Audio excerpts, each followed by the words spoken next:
Sir, आज संविधान को लेकर एक बड़ी बहस चल रही है देश में। हर नेता के हाथ में संविधान की कॉपी होती है। देखो ये इस फैशन को और संविधान को लेकर जो बहसें चल रही है, इस पे आपकी क्या टिप्पणी? देखो अशोक जी सुनो, एक ढिंडोरा पीटना जी। संविधान संविधान संविधान का, एक संविधान को जीना और संविधान को मानना। कोई सरकार है, कोई पॉलिटिकल पार्टी है, अगर संविधान का वायलेट करती है तो उसके लिए आपके पास एक ही चारा, कोर्ट। ये दुनिया में जाके ढिंडोरा ये पीटना कि संविधान में ये नहीं हो रहा, संविधान में ये सारी चीज़ें, देखो ये पॉलिटिकल रोटियां सेक रहे हैं सब अपनी, जिसका जो मौका लगता है।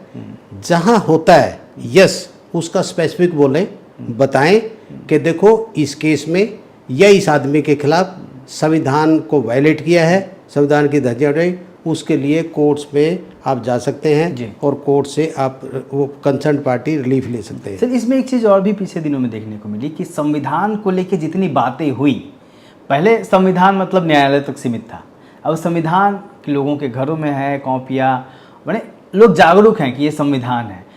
फिर जिस तरीके से बाबा साहब डॉक्टर अंबेडकर किसी भी विरोध का प्रतीक बने, देश में बहुत सारे आंदोलन हुए पिछले दिनों में जिसमें हर किसी के हाथ में उनकी तस्वीरें होती थी।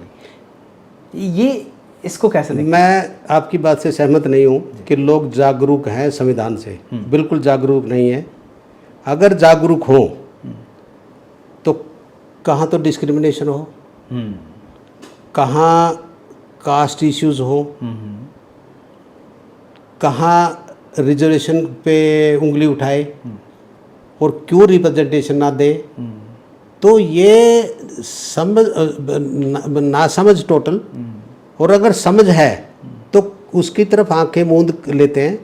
कॉन्स्टिट्यूशन को कोई नहीं देखता, जिसकी लाठी उसकी भैंस चल रहा लगभग, और जिसकी पावर है वो अपने पावर का यूज़ कर रहा है, फेवर कर रहा है जी।